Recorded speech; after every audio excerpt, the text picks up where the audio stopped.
Hey guys, I hope everyone is having an amazing day. Today's a very exciting moment. We have Maria here from TeleDentists. TeleDentists have been an online dentist company since around 2014, and they are looking to expand into some very amazing opportunities overseas, which we'll dive into a bit later. But today we'll get some amazing insights from Maria about the industry and, in general, how the industry is heading towards, and also some challenges she might have faced in the past. So we're very excited to welcome Maria onto the podcast. Thanks for having me. Amazing, Maria. Well, I guess the first question, if you'd like to introduce yourself to the audience, and I'll give a very short intro, but I'm sure there's a lot more aspects to your past and history. I'll make it short. My name's Maria Kunstadter. You didn't try my last name because most people don't. I didn't want to butcher it.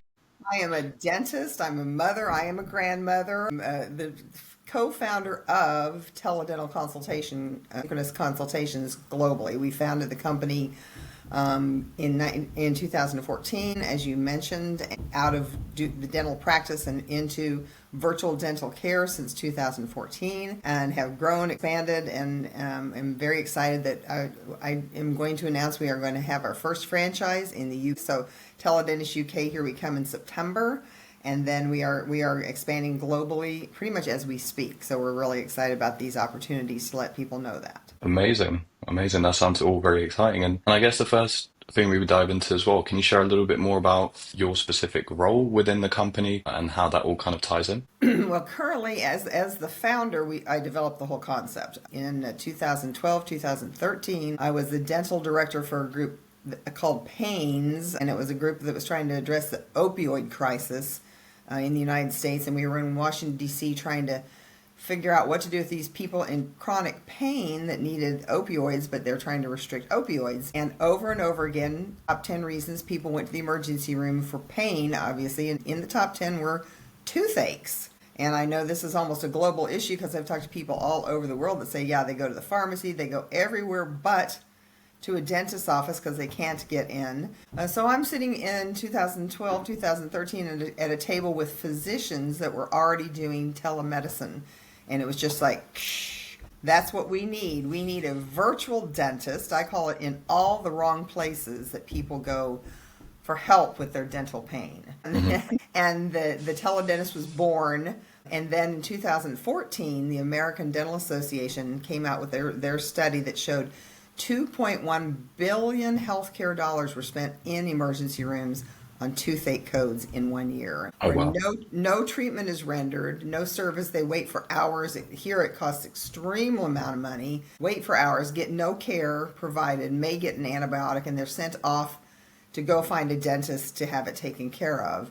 Again, as a dentist and knowing my industry, if it had been as easy as go find a dentist, most of these people wouldn't be in the emergency room. But you can call dental offices over and over again, and they'll say it'll be 8 weeks before you can get in, and 6 weeks before you can get in. And most toothaches can't wait that long, so they have no choice until the teledentist was developed than to go to the emergency room. So now our core competency is urgent, emergent dental problems that people will find us on the internet through their insurance company. We have a team of over 250 dentists nationwide, and we are expanding globally, which is very exciting, that will pick up a call, talk to the patient just like you and I are talking. It's a really intimate one-on-one conversation that the patient really feels they're getting the answers that they need by talking to a healthcare specialist, and gets their problem solved and resolved and underway. And then as a dentist, we take it one step further, and we actually help them get into a dental office within a week of their problems if they need hands-on care. So it's a complete circle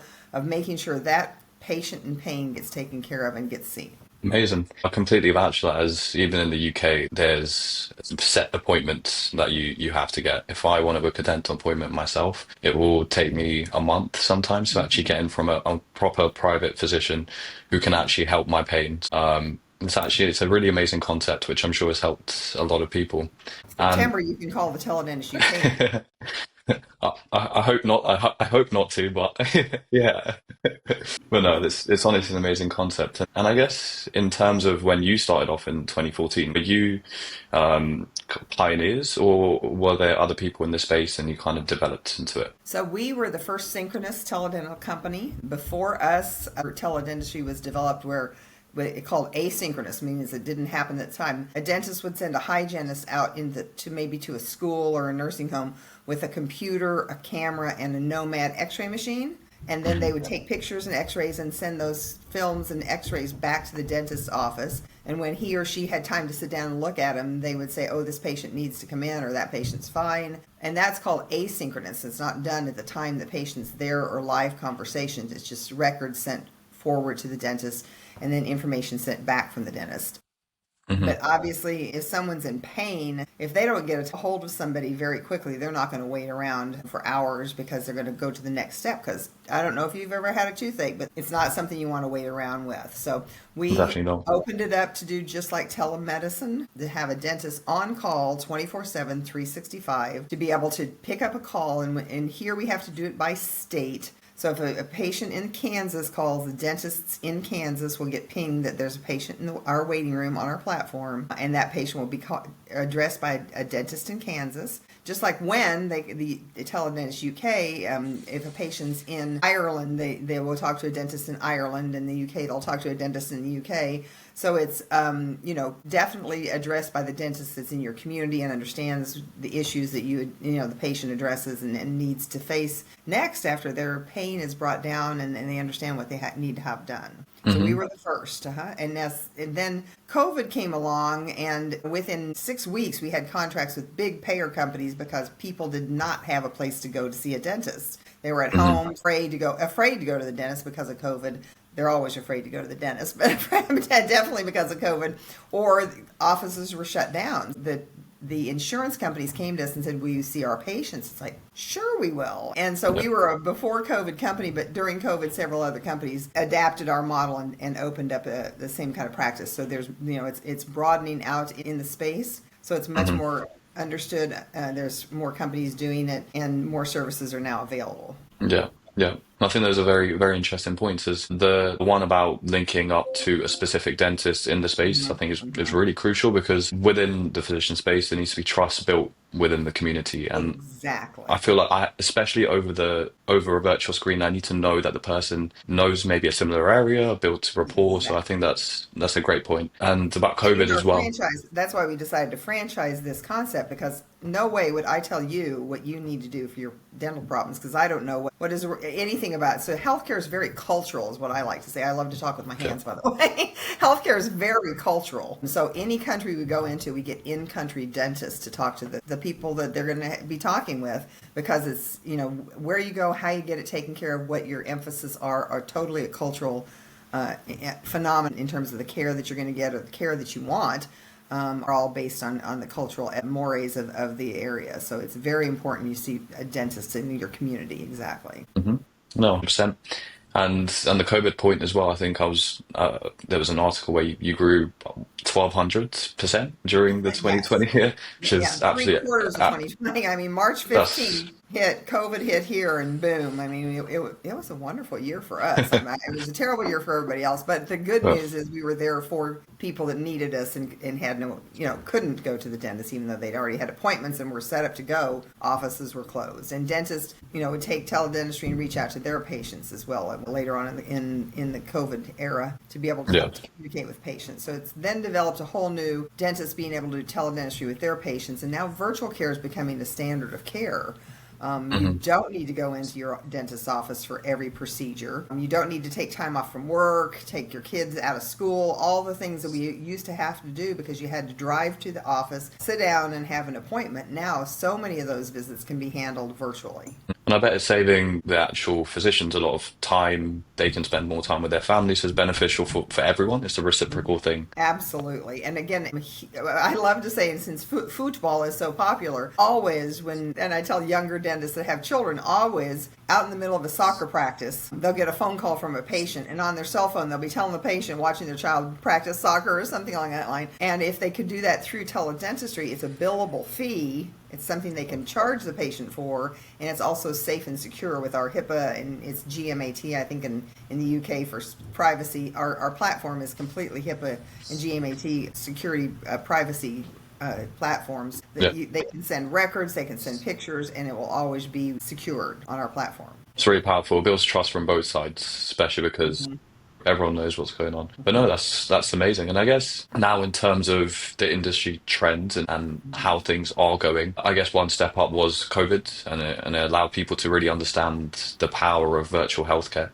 Yes. What kind of major industry shifts do you see at this point? Well, great question because basically the teledentist, our mission is to provide access to an oral health care provider 24/7, 365, whenever a dentist is needed virtually, wherever a dentist is needed virtually. And then our vision is to do this globally.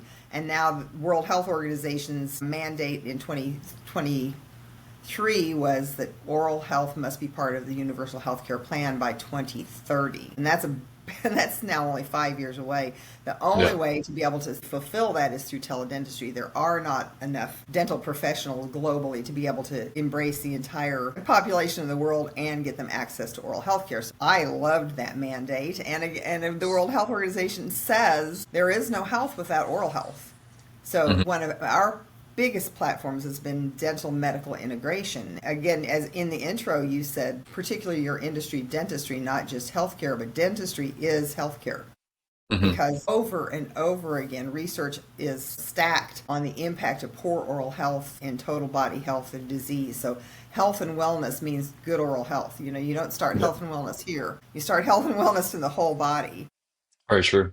The impact of poor oral health, the bacteria from the oral cavities can circulate through the body. The inflammation of gingivitis and periodontal disease increases cardiovascular problems, strokes, Alzheimer's, now they're finding out. So the impact of having the poor oral cavity disease, and I even love the word decay. When somebody has a cavity, they call it decay, and you're thinking, if you just think about that concept of decay in your mouth, I Hmm. mean, you Yeah. wouldn't stick something in your mouth that was decayed because it would be gross. People are existing in the U.S. Children enter kindergarten, and 45% of them have untreated cavities, and that's Oh, wow. decay. And again, I know UK's just upped the age that they'll pay for children's dental exams, I think to something like 13. Hmm. That's made that child a chronic oral disease victim, which impacts their whole health if somebody doesn't take them until they're 13 years old. I mean, that's Yeah. just frightening. We need to start working on prevention and having the physicians and the dentists work together on looking at the oral cavity, helping the patient with preventive techniques, and work together to get this person a healthy person, not just, wellness from the neck down. Really want to, again, we can put the teledentist virtually in all medical facilities where they can have a teledental consultation, train the staff there on how to do preventive measures because they'd be the hands-on. Big goals to be able to actually expand oral health because you have a virtual dentist that can go anywhere there is internet connection. Yeah, that is crucial. That's one of the main things. As that network expands, it will allow you to access more people. And I think the education point is so important because I know me myself, sometimes in the past you would only kind of treat the symptom, you wouldn't do the preventatory measure. So it's important for that education to also spread alongside the legislation Exactly. is important, but yeah, as long as there's correct role models in the space and there's a correct perception around it, it's very important that it spreads quickly. And again, the World Health Organization study said that 97% of the world's population has access to a cell phone.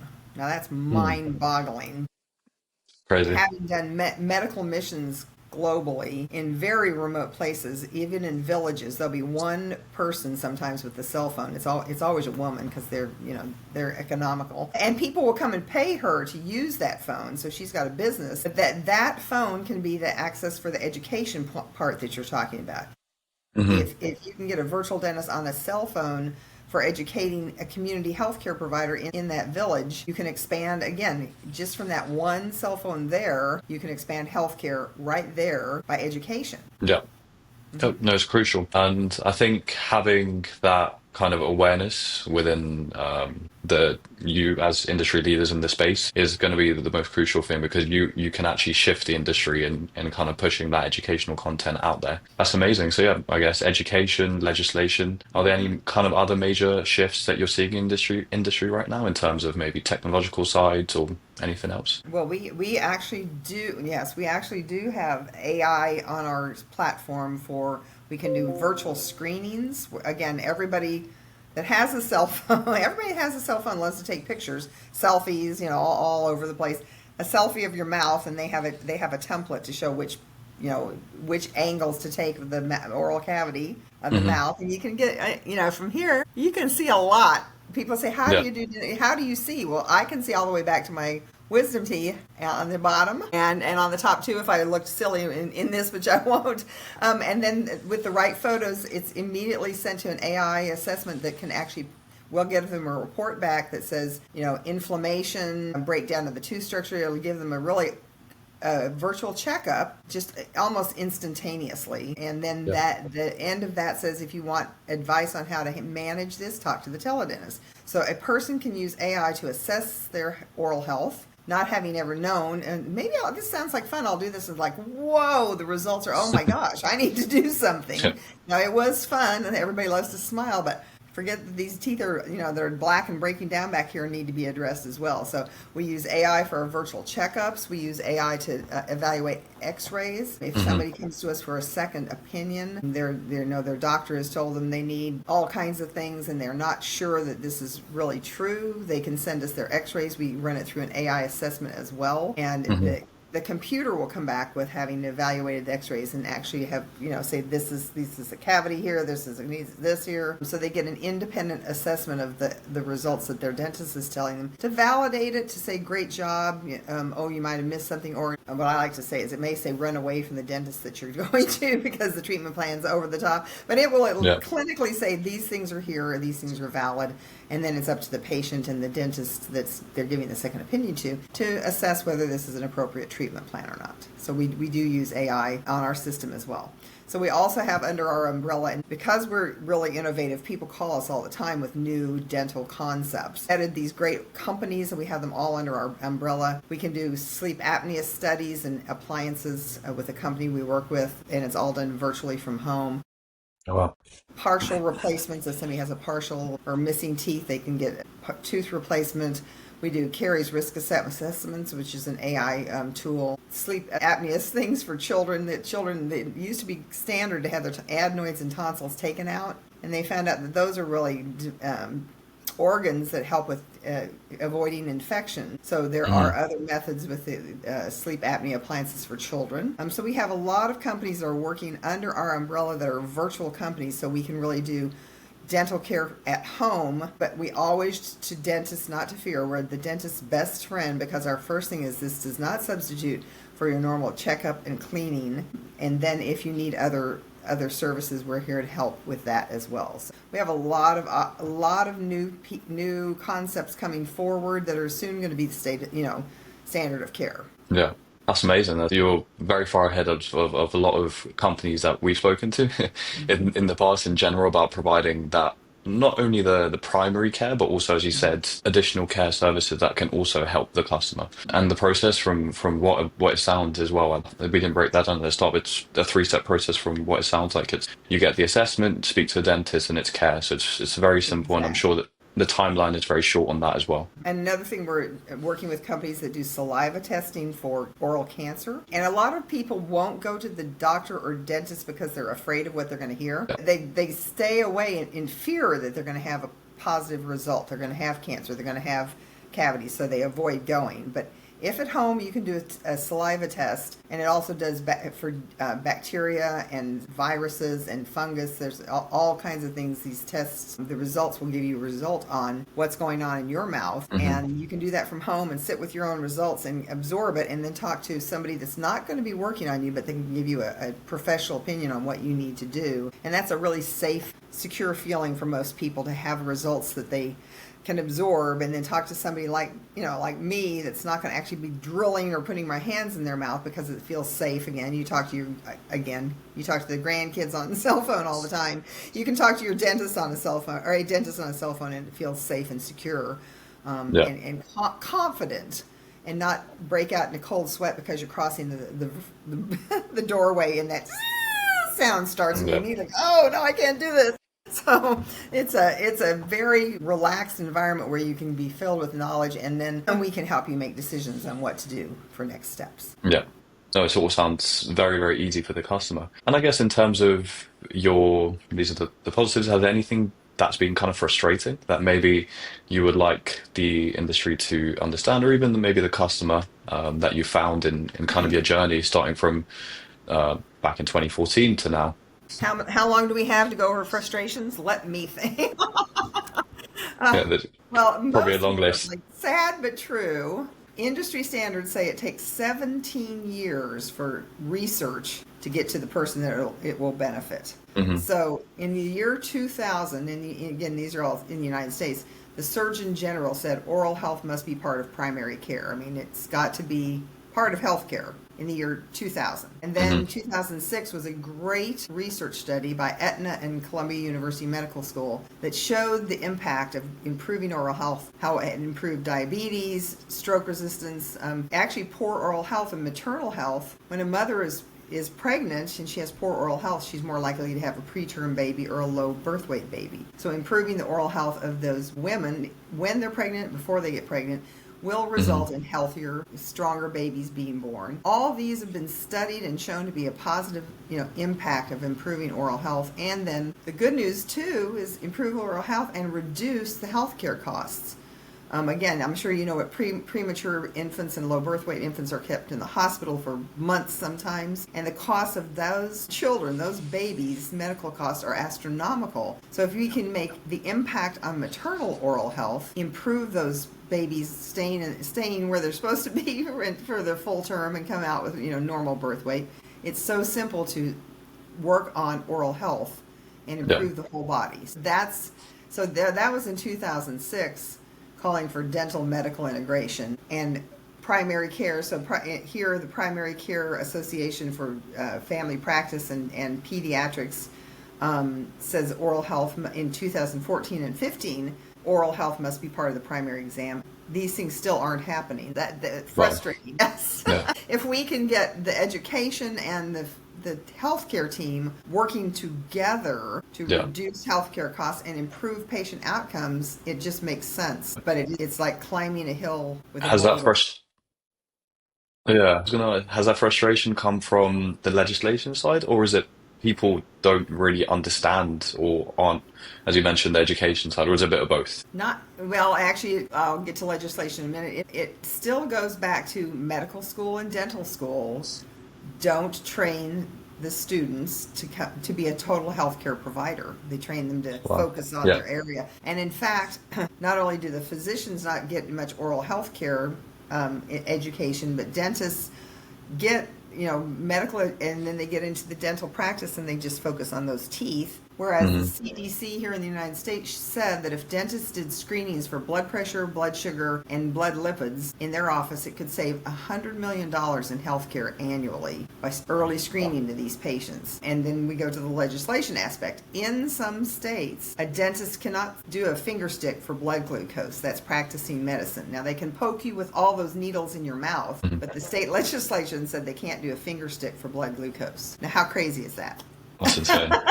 Now that's really crazy, and that's legislation that keeps people from doing things. Yeah. Keeps providers from being forward thinkers and being able to move forward because of the legislation. Yeah, yeah. And some people are just stuck in their old ways. That's the best way to put it. And it's Yeah. tough to kind of change those narratives unless a situation like COVID does happen or a big world event does happen, which kind of changes those. But Hmm. hopefully for everyone, those things kind of change and Hmm. new people come in. That'd be amazing. And I guess leading on from that, if there was a magic wand that you could shake and fix one major problem, what would that be in your industry? That we could do a collective dental medical integration. I mean, that is here. The big buzzword in healthcare is called value-based care, the new way of billing and taking care of patient management on the medical side. Yeah. And that means the keeping patients healthy is the goal of value-based care. So you're not just fixing things, you're not just saying coming in because you're sick. They're actually working on wellness, promoting good health, keeping those patients healthy. And value-based care program has oral health included. That's So we have surprising a to hear about, yeah. long, there's my magic wand. I call it dental medical integration. Physicians call it medical dental integration and value-based care. Yeah. Are we? Are we really? No. Yeah. And why? I don't. Because with virtual providers, aka like the teledentists, they could have a dentist in every medical office, or globally. On the Yeah. flip side, we have telemedicine companies that work on with us on our platform. In every dentist's office, someone, if they take blood pressure, which they're supposed to in the United States, blood pressure screening, and they Hmm. normally, here's the standard: you go in for a tooth extract in the dental office, and then you get your blood pressure taken, and it's high, and the dentist said, you need to go to your doctor and get this blood pressure under control. I can't take this tooth out with your blood pressure this high. Well, they go, okay. The patient never goes to the doctor. They don't come back for care because they're embarrassed that they never went in to get their blood pressure taken care of. And they then continue to run around with a bad tooth and high blood pressure. What if they had, the teledentist, I'm always promoting us, in their office, in the Yeah. unrelenting hypertension, they could go into a room, a telehealth room, talk to a physician about getting some tests run or to get the tests ordered, get some medication for that hypertension. That dentist has retained the patient and the patient on the road to being healthy, then gotten on forward with their dental procedures because their blood pressure has gotten taken under control Hmm. while they're there at the office. And again, these are so critical. Every professional knows once you send somebody out for a consult with another provider, you lose them 30% of the time. Hmm. 30% of the time. So they don't send them That's out. insane. Yeah. So again, if they're allowed to do, periodontal disease, gum disease, all highly impacted with diabetes. I mean, diabetes is causing gum disease, and gum disease makes diabetes uncontrollable. If they could Hmm. do a blood sugar and check what their blood sugar level is in the office for somebody that say, I don't know why, we've cleaned your teeth, everything looks good, but your gums just are not getting healthy. Patient may be a diabetic and doesn't know it. Why not Yeah. being able to test for that in the office, send them over to the telemedicine link, talk to a physician in the telemedicine link, then get virtual care for the medical side while you're in the dental office as well. That's my magic wand. Get the No, you're care right. that you need, where you need it, when you need it virtually. Yeah, yeah. You couldn't have put it better because I think that's one of the key things is you don't want to be spread across different physicians and it takes 2 months to fix something. So it's pivotal that you can do that. And I guess now for the customer side as well. So Hmm. if anyone wants to go check out the website, it's the teledentist.com and there's Right. countless amazing reviews of happy customers on there. In terms of the customer journeys, how long does it kind of take them to get in touch with a dentist? And how much would it cost them? Where does that price comparison lie to go into the actual dentist? And are there savings, or is it a little bit more on the pricey side, but they get the convenience? Hmm. If you could dive into those, that'd be amazing. Again, great questions. I have two of my favorite stories. Our very first international patient found us on the web, because you can Google find us on the web. It was a dad calling us that his wife and daughter were in China, and the 2-year-old daughter fell and chipped a tooth, and the mom was panicking. Did she have to come home and get this tooth fixed in the United States? And the dad just didn't know what to do, so he contacted us, and we got mom placated, understanding what needed to be done with the 2-year-old through the dad in China. That was our first international call. You talk about customer reviews. Our favorite review is a mom said, I'm a single mom. I have 2 disabled children, and at 2 o'clock in the morning, I considered getting them up out of bed, dressed, and taking them to the emergency room. I hurt so badly, but I found the teledentists, and they called in the prescriptions, and I could get them delivered, and everybody slept, and I started feeling better very quickly after taking the medication. And she said, you were a godsend. So I really like those kind of reviews. So patients Yeah. love us. Good question. What we tell people is when they get to our link and click on, they fill out their address, name, phone number, all those things that they need to. Chief medical Hmm. problems, just that currently affect their oral health. Don't need to know if they broke their arm in 92 or in a car accident in 2000. Don't need to know that. Pertinent to what's going on. Real short form. The chief dental complaint, and then they put what state they're currently in. Again, if in the UK, they'll say they're in the UK. And then as soon as that is selected, the dentist in whatever state or the UK will get a ping that there's a patient in the waiting room, and our time is 10 minutes or less for a dentist to come to the patient on the phone. And it Wow, that's is super impressive. research has shown over and over again that teledental consults are much less expensive than going into a dental office, because if you go in, you're going to get x-rays, exam, all the costs that they're going to build into it, where what you need is quick, simple, and much less expensive than going into an office, and understand what needs to be done. And then when they do go in, they have a patient that has a dental IQ of what's going on with their mouth, why they need to do something, and what they need to do.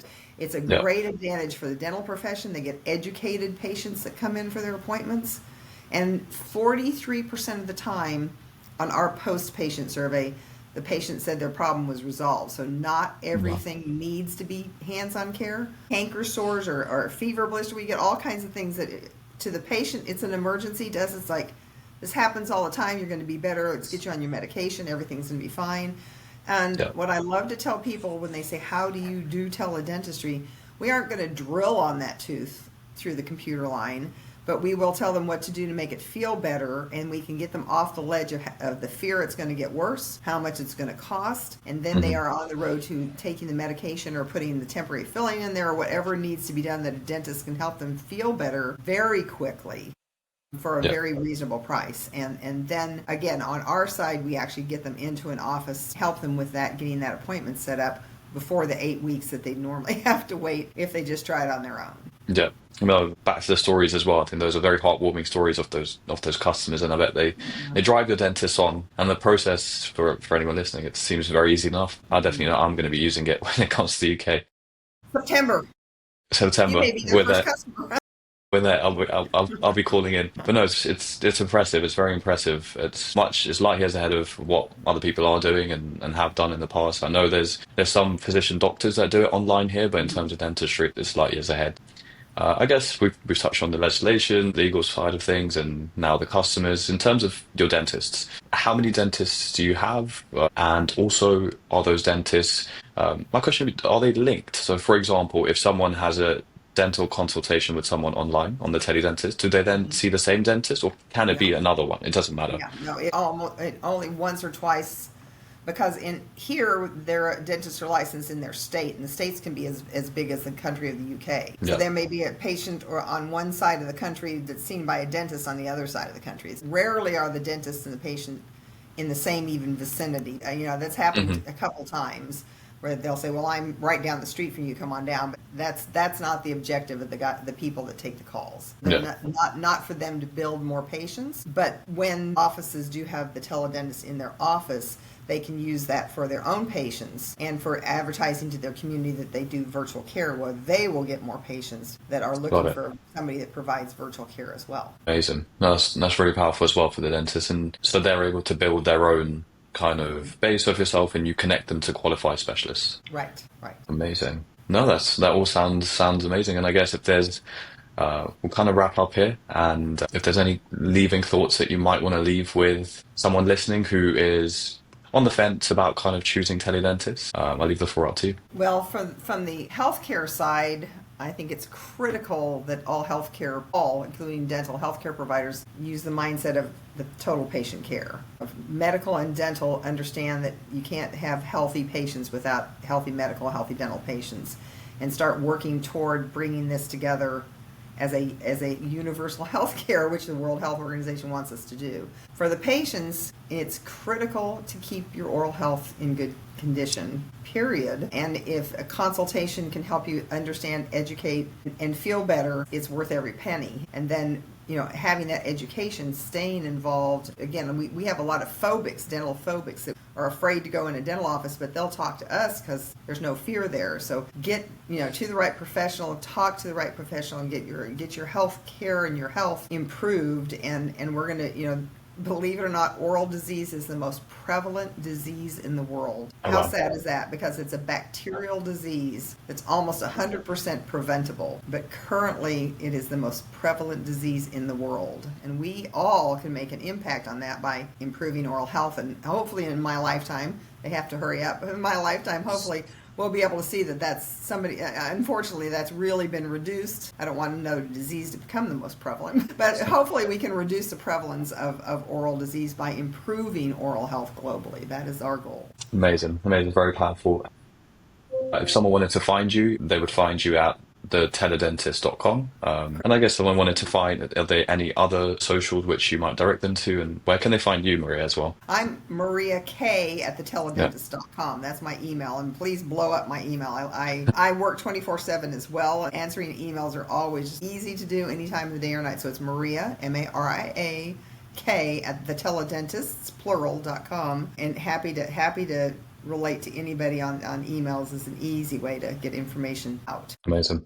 Amazing. Anyone listening, any educational stuff that you might want to go forward, make sure to drop a comment on the video as well if there's anything, and make sure to reach out to Maria, as you mentioned, or book in a consultation with TeleDentists. But thank you so much for jumping on today and kind of educating the audience, and I'm sure they'll find it very, very informative. And I'm going to tell the TeleDentists UK that you'll be their first customer. I'm calling in. No, appreciate it. Thanks for having me. I enjoyed it and look forward to seeing you again. Amazing. Thank you so much, Maria. All right, bye bye.